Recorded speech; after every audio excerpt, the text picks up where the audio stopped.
Olha, este é um assunto para o economista e professor universitário, professor Reinaldo Ruben, direto da cidade do Porto, em Portugal. Professor Reinaldo Ruben, que imbróglio, que situação difícil para a equipe econômica. No dito popular, isso seria: se ficar o bicho pega e se correr o bicho come. Professor, bom dia. Bom dia, Elias. De fato, realmente é uma situação delicada, mas eu acho que tem um ponto aí que foi colocado, Elias, que me parece que é o ponto mais importante nessa discussão toda, que é a política de preço da Petrobras, né? A questão dos impostos, de fato, eles têm um impacto, né, de aumento do custo do combustível, né, e aí é bom que se diga que o que vai ser, na realidade, reonerado é o preço da gasolina e do álcool, não do diesel. Esse fica até o final do ano, né, que tem um impacto importante nos custos dos transportes, principalmente transporte de mercadoria, transporte público, enfim, e privado mesmo, que a gente sabe que o Brasil é um país onde as rodovias ainda são muito utilizadas, né, para transportar mercadorias. Mas essa política de preço da Petrobras, ela é muito complicada, porque você tem duas variáveis que você não controla. Uma variável é a taxa de câmbio, que é muito sujeita a flutuações em função do humor dos investidores, né, das expectativas, e a outra é o preço das commodities em nível internacional. Então, essa política, que é uma política que terminou, né, transformando justamente o preço dos combustíveis em um grande problema, ela precisa ser revista.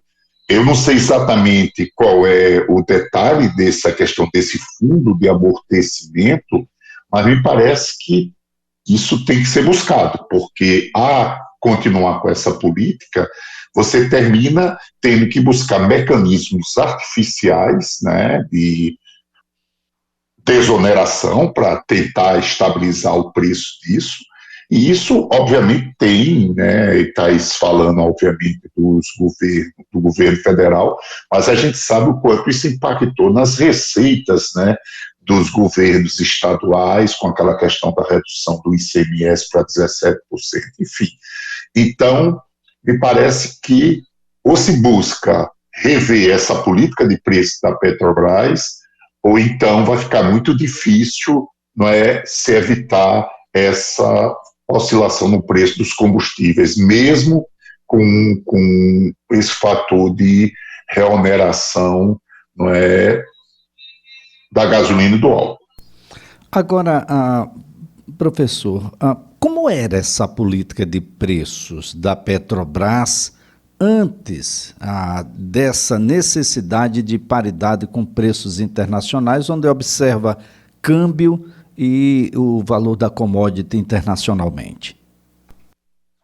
Olha, veja mesmo, antes dessa política, você tinha uma política de preços que levava em consideração os custos da empresa, não é? Uma margem de rentabilidade para a empresa, mas não.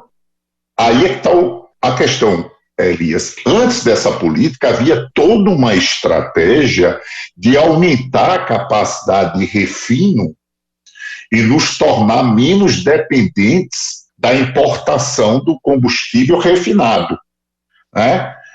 Por exemplo, aquela refinaria lá de Pernambuco, ela veio justamente com esse objetivo, de pegar o nosso petróleo, que é um petróleo mais pesado, e refinar isso.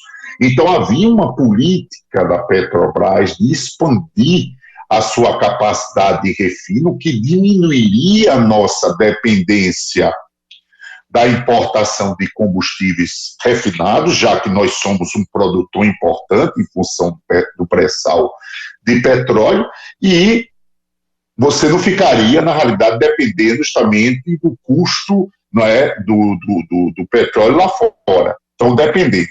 Só que essa política foi desmontada, quer dizer, na hora que você cria essa paridade com a importação, então os interesses dos importadores passou a prevalecer.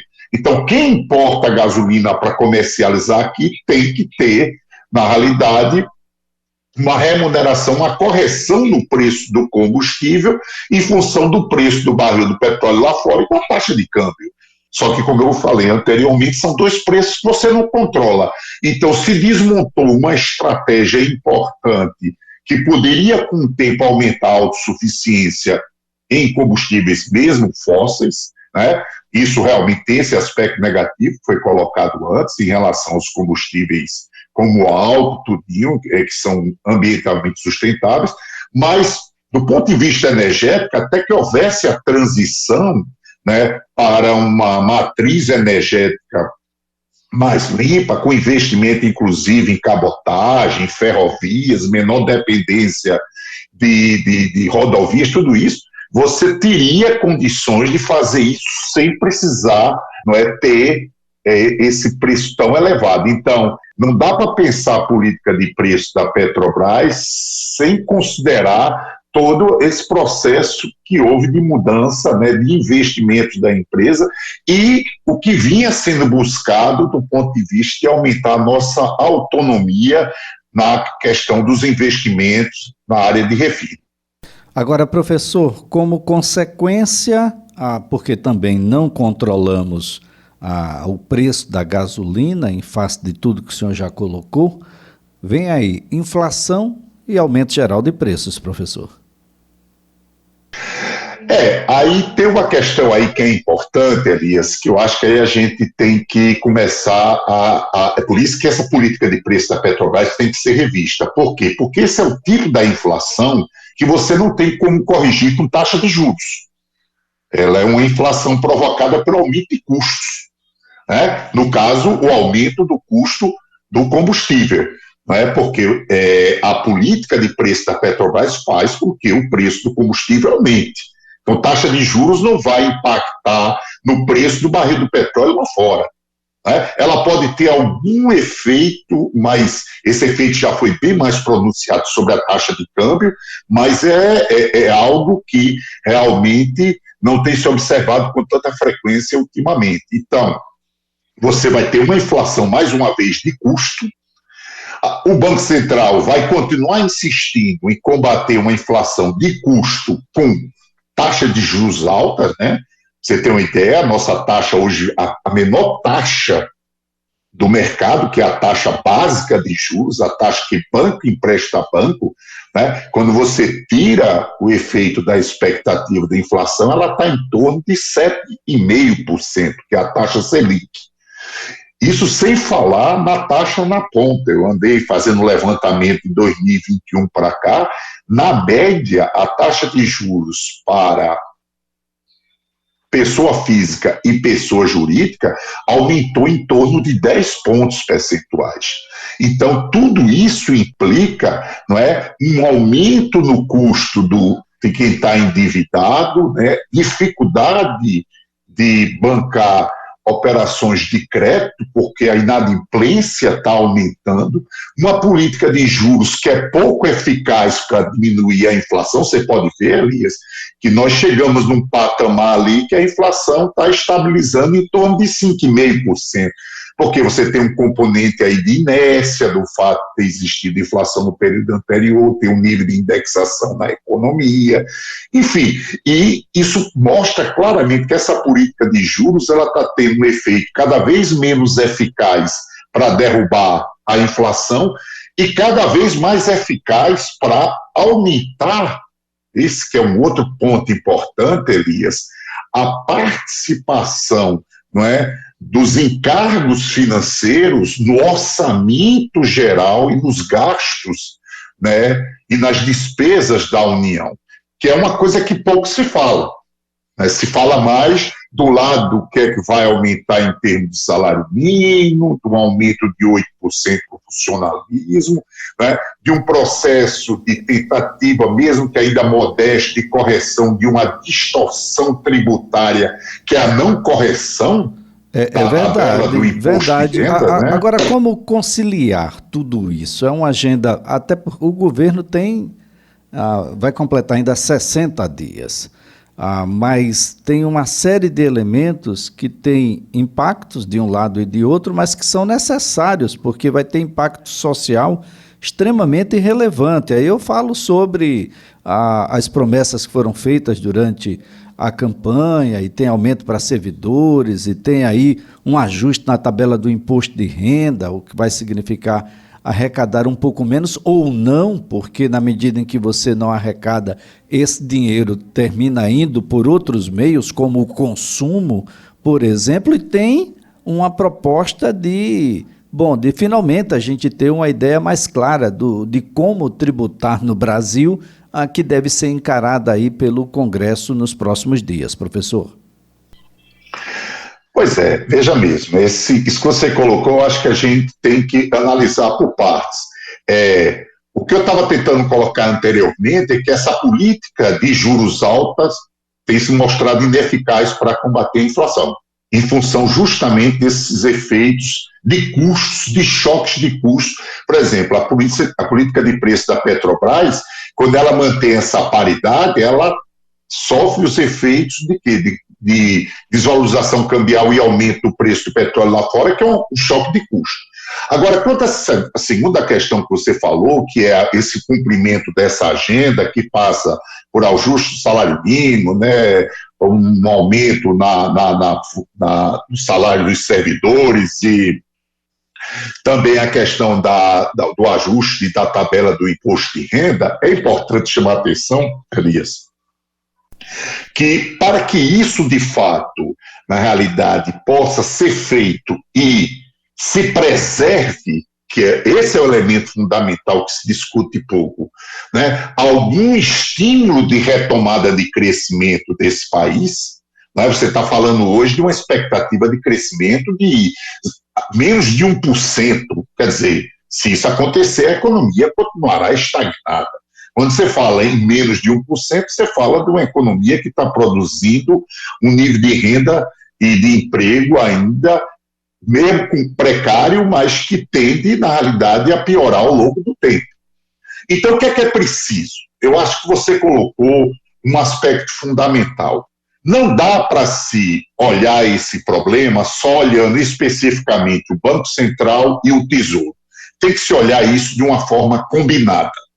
Então, veja mesmo, essa política de juros do Banco Central, ela está se mostrando ineficaz, porque a inflação não está caindo. O que houve foi uma diminuição da inflação em função desses efeitos de desoneração, mas que ela realmente não caiu na velocidade que o aumento da taxa de juros pronunciava, porque nós temos hoje a maior taxa básica real do mundo, de 7,5%. Por sua vez, tem a questão fiscal. A questão fiscal não dá para olhar só o lado da receita. A gente tem um problema de receita sério, você sabe que se taxa muito consumo e a produção, isso mostra o caráter regressivo, se taxa pouco renda e patrimônio, né? Então é preciso mudar essa estrutura, né, tributária, né, de tributação, ou seja, diminuir a tributação do consumo, não é, o imposto indireto sobre a produção, inclusive isso aumentando, não é, a capacidade de competitividade desses produtos e o menor custo para as famílias de diferentes níveis de renda, e fazer uma reforma que possa, de fato, ter impacto sobre a renda do trabalho, níveis de renda mais altos, com alíquotas mais altas, e sobre o patrimônio. Então, isso é um lado. Mas tem que ver o lado também da despesa, Elias. E aí onde é que entra a questão Tesouro-Banco Central. Eu fiz um levantamento rapidinho aqui, só para a entrevista de hoje. Se você pegar agora o iniciozinho de 2023, significa dizer aqui que nós estamos falando basicamente do mês de janeiro, certo? Se você pegar aqui o iniciozinho, você vai ter o quê? Você vai ter que só de juros, amortização da dívida, você está comprometendo 58% do orçamento no mês de janeiro. Aí, quando você vai para a folha de pagamentos, dá 6,5%. Investimento, 0,3%.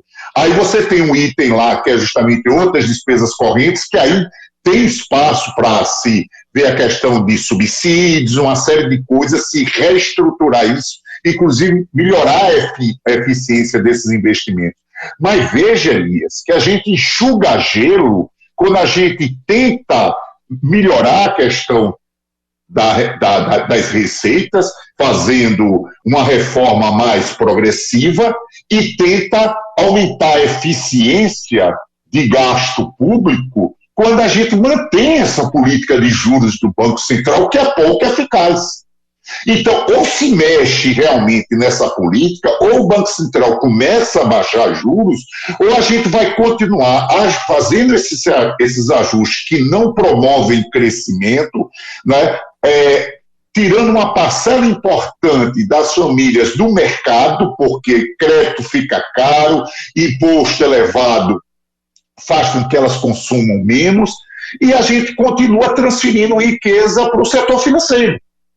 Então, não dá para se falar que a política do Banco Central ela só visa inflação e que ela é neutra em relação ao resto da economia.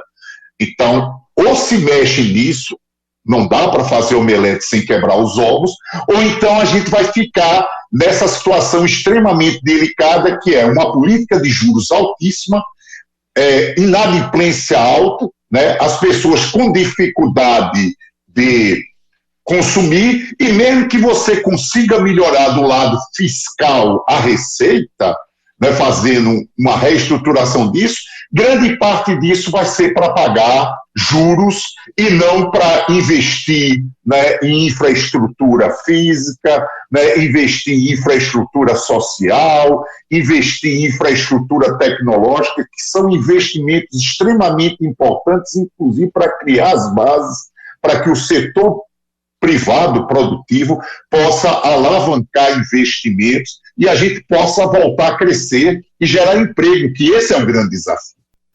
Bem, professor Reinaldo Rubem, mais uma vez a nossa gratidão pelas informações, pela colaboração aqui prestada. Vamos acompanhar para e passo o que vai acontecer com essa situação. Excelente sexta-feira, ótimo final de semana para o senhor. Para você também, Elias. Um abração. Professor Reinaldo Rubem, economista, professor universitário, conduz nesse momento o seu doutorado na cidade do Porto, em Portugal, e nos atende de uma maneira sempre muito carinhosa, tentando aqui desvendar os mistérios da economia, e traz aí, numa linguagem muito acessível, a situação que todos nós vivemos, uma situação muito difícil ainda, mas com muita esperança de que a gente possa superá-la.